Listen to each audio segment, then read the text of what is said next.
Welcome to the Marketing Reseller Business Podcast. My name is Stephanie with Lady Suburbia and Biz Marketing Coach. This is episode 7. If you've been feeling like sales are a little slower lately, or maybe you're not seeing the numbers that you hope for, you're definitely not alone. Today's episode is for those out there wondering, is it me or has something changed? So whether you are a full-time reseller, side hustler, or you have your own e-commerce website, we're going to talk about why sales may be dipping and what you can actually do about it to stay motivated and profitable.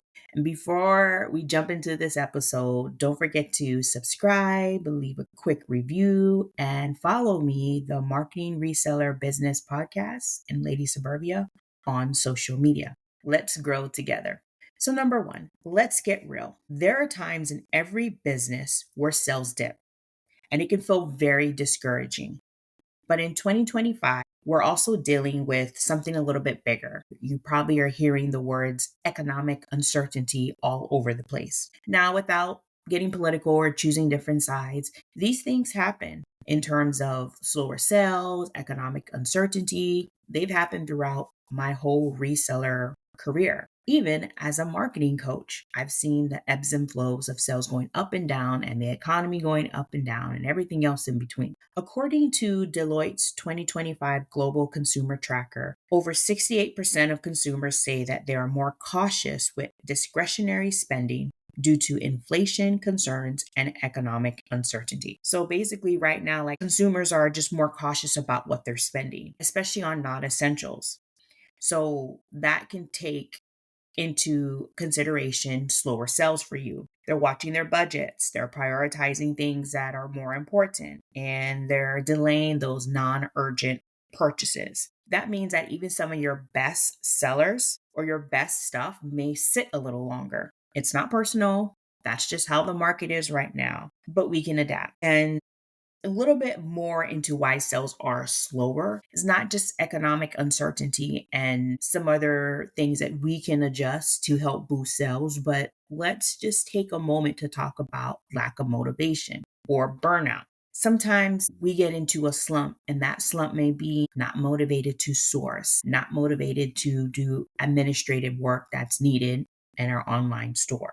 So yes, economic uncertainty can be one.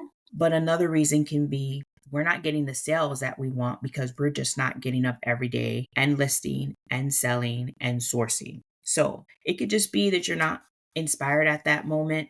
And I get it. I've had days just like you where I feel uninspired, overwhelmed. And if I am not active in my business, I am going to see sales decline. What you can do right now. So what can you do? Now that we briefly talked about why sales could be slower, we talked about economic uncertainty briefly, and also lack of motivation. Maybe we're not taking our business seriously, or maybe we're just in a slump. Here are some things that you can actually do to pivot and improve your store to help increase sales. Number 1, audit your online store. Go through your listings. Are your photos clear and bright? Listings with clear, high quality images and SEO friendly descriptions had a 35% higher chance of being clicked on, according to Etsy's 2024 Marketplace Insights report. So it's not just about listing, it's how you list. Getting those photos updated and descriptions, all of that matter. They literally can make a difference between getting skipped over and making the sale. Another thing is not just descriptions, but are your titles and keywords optimized? So you have measurements. Are you a little bit more detailed? Maybe formatting. It's all about the user experience. This is not just for those that are having a sales slump. Auditing your online store can be something you can put on your calendar once a month, once a quarter, a few times a year, because that's only going to allow you to try and figure out why your sales are slow. Whether you have your own online store and you're checking out data to determine what are some of your best sellers, what are some items that are not selling, how do I enhance my product? Maybe there is a new flavor or scent that you've added or you're bundling up. Just go through and run an audit.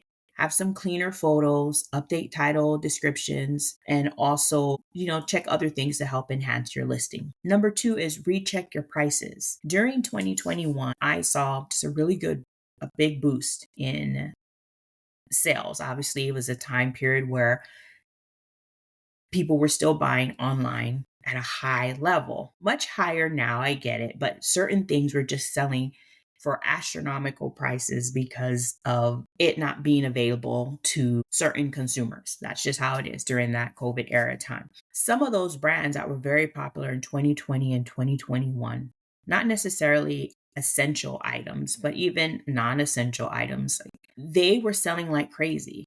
And now, as you go and you research certain brands, they're not selling for the same price that they did before. You have to look and recheck your prices because market value changes. So just because something used to sell for $50, whether it's new or pre-owned, doesn't mean it will today. Take a few minutes, especially during that audit. You can include it in that audit area when you're doing that monthly, quarterly, or annually. Take 10 minutes and check sold comps. Maybe the item is overstocked right now or the demand isn't there. Adjust accordingly. So one of the examples I will give is I love selling calculators. To me, calculators are fun. You just put in some batteries and you get them listed. They still move, but they don't move as quickly as they used to several years ago. It's hard to get top dollar for them unless they're sealed. They're brand new and sealed. So I've been trying to lot up calculators, like lot up 2 or a lot of 3. I've done that in the past. I've also sold calculators for parts, as some people like modifying electronic equipment. I'll do that, and that sits for much longer. Now, it's not talking about seasonal items. As we approach school sessions in August and September, and also December, January, I see those type of school supplies move quicker. But we're not getting the top dollar for those calculators like we used to. I'm still getting a decent amount, but it's not going to be the top dollar for it.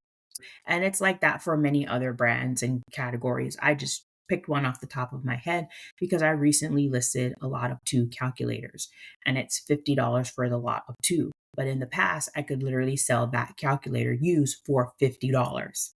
So just check the pricing, check the demand, and recheck your pricing. Number 3 is cut back on sourcing tips. So if you have a love for sourcing like I do, I wish I could do it every single day.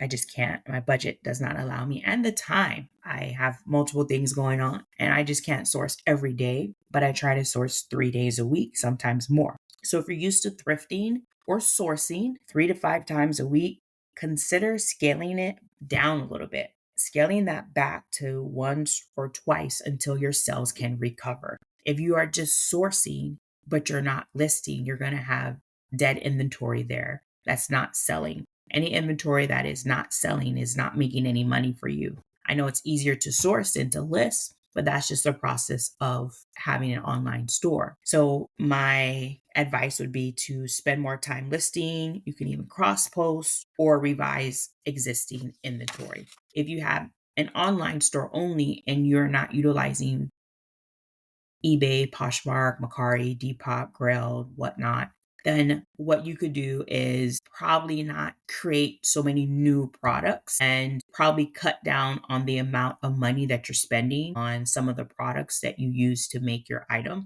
It really just depends what your budget is. But the whole point around it is stop spending money if your sales are low. Clear out some inventory, get the money, and you can use that to reinvest in items that are selling. And this goes into tip number 4 is if you're going to source smart. Look for items with high sell-through rates. I prefer selling items that have a high STR, sell-through rate, but I don't always have access to those items. I really got to take whatever is given to me at thrift stores and yard sales. That's been picking up a lot more in Texas where I live. I also do a lot of online sourcing, mainly bulk, but I enjoy finding items with high sell-through rates because I'm not a seller that's going to hold an item. I prefer a quick flip. I don't want to hold inventory for months and months and months. If I could get it out within 90 days, 6 months tops, I'm good. But finding those types of items are very challenging.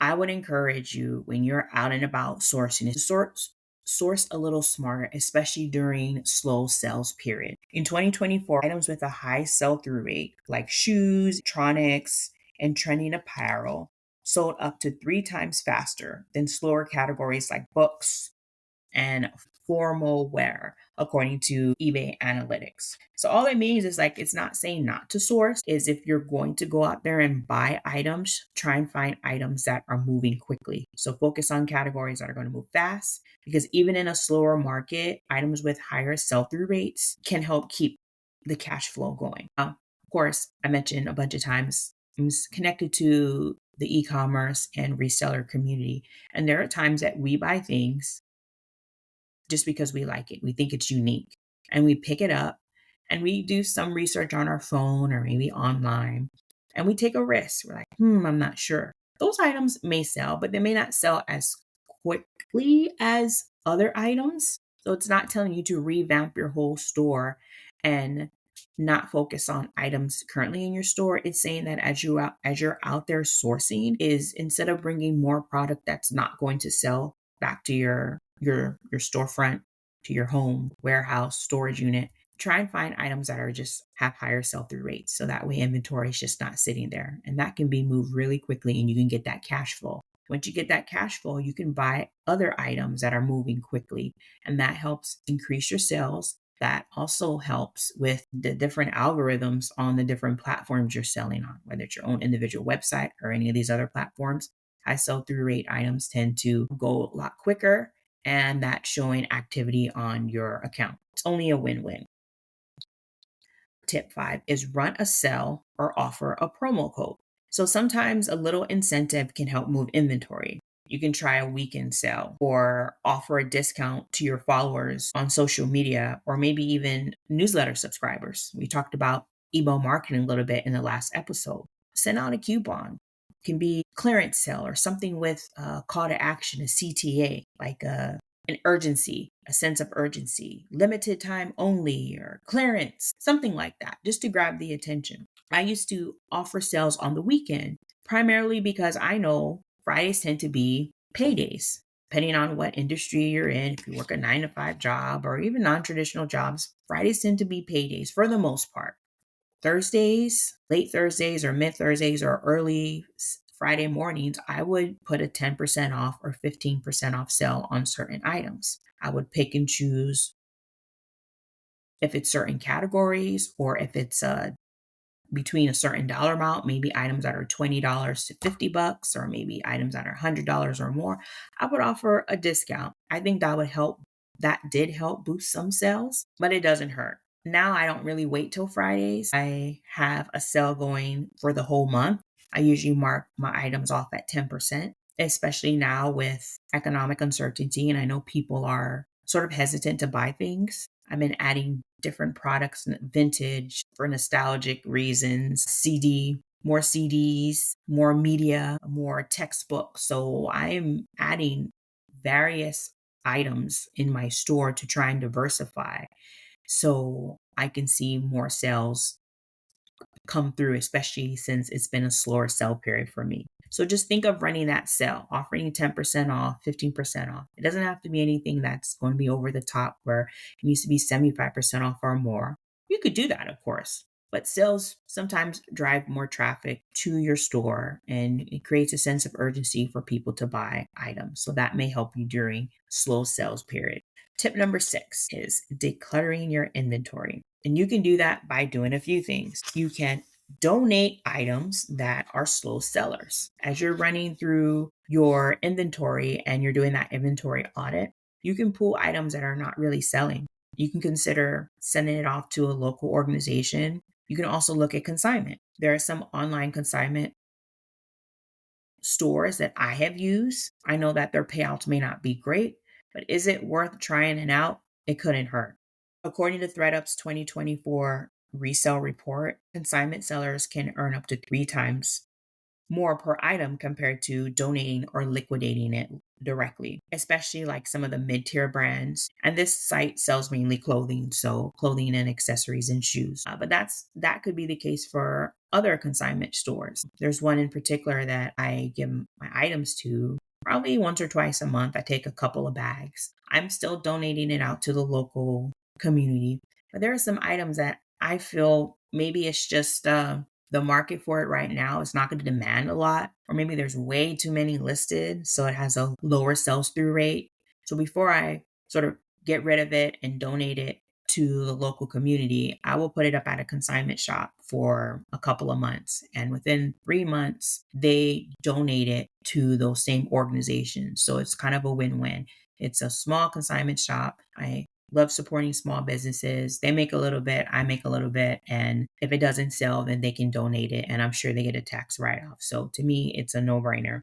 Poshmark also reported that listings that are cross posted to consignment platforms like the Real, that's one, had a 35% higher exposure in niche categories like luxury, vintage, and trending fashion. So you don't necessarily have to do consignment. That may not be an option, but definitely consider it depending on the industry you're in and what consignment shops are local to you, and also what online consignment shops you want to try out. Because I know people that have had really bad experiences with consignment. I won't name drop the major consignment shops, but you know that it's one of those, buy sell trade ones. Or you go into the store and you wait for 30 minutes for them to go through all your clothes or shoes or whatever you're selling, and they give you money or they give you a store credit. So you all know what those are. We probably used them in the past, but those are another option, using some type of buy, sell, trade, buy back, consignment shop, just to try and get rid of items that are not selling.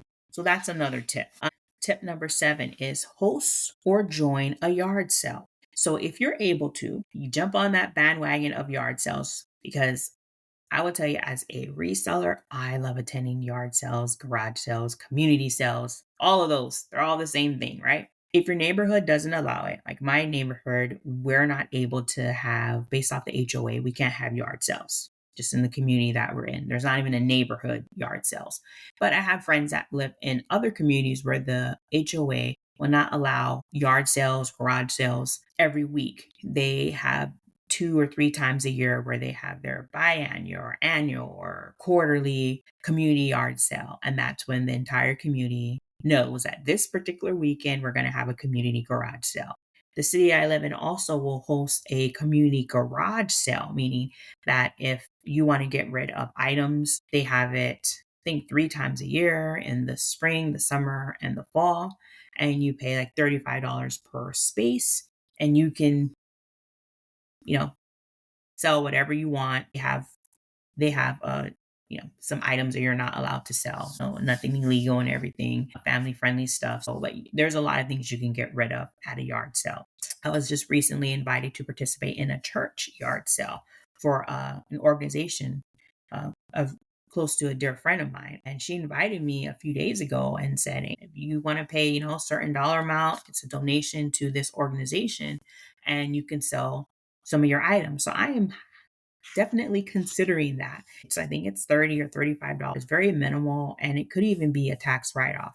72% of shoppers at these community garage sales and yard sales says that they're looking for clothing and accessories and home goods. I know when I'm outsourcing, I'm not necessarily looking for those categories. I'm looking for media, I'm looking for electronics, I'm looking for cameras, but I still pull up clothing for people in my household. I do that if I can't find anything else. And there's good deals on items that I know we could use because we like to buy secondhand clothing. But definitely take a look at garage sales, community yard sales, rummage sales as a way. If they allow you to participate, go ahead and participate, because you'll be able to probably sell a bunch of items. According to Garage Sale Finder, this is within user reports, so people that are active on this site, that each yard sale could bring in $300 to $700 in a single day. So if you get the traffic and you're able to promote it on Marketplace and the Garage Sale Finder, go for it. And if you're part of a community yard sale, a lot of times that community will advertise on their social media if they have one and post signs.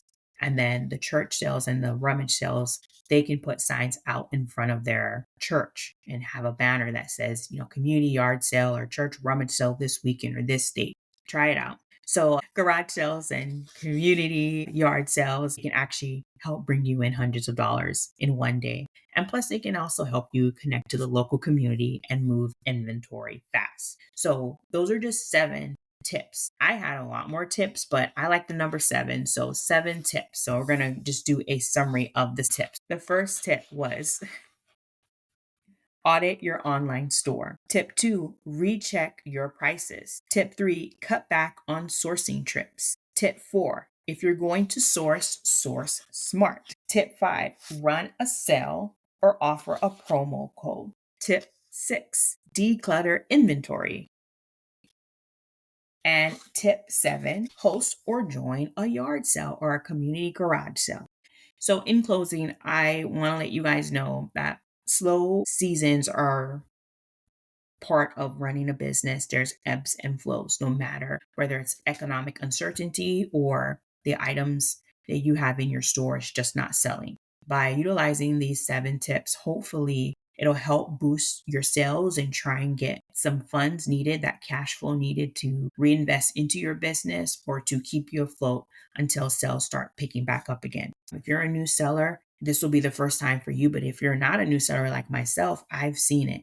I've had slow sales throughout 15 plus years of reselling and even having a marketing company. It comes and it goes. And it's not going to be the last. Every business experiences ups and downs, and the smart ones are the ones that pivot.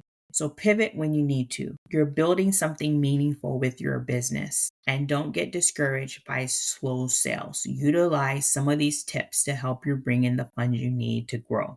So let's take a breath, refresh your store, cut the noise out, get motivated, and I hope that these tips will help you bring in some more money into your business, especially during slow sales season. So thank you so much for listening today. I know I dropped in a bunch of statistics. I just love that. We did cover a lot today, from why sales might be dipping to simple ways you can take control and make moves during slower times. So if you found any of this helpful, even if it's just one of the 7 tips that I had mentioned today, share it with a fellow small business. Tag the podcast, the Marketing Reseller Business Podcast, on social. And don't forget to subscribe and leave a comment. It really does help our podcast grow. Until next time, keep going, keep pushing, and stay motivated. In every slow season, there is still opportunity to get some sales. Have a wonderful day, and I'll catch you all on the next episode.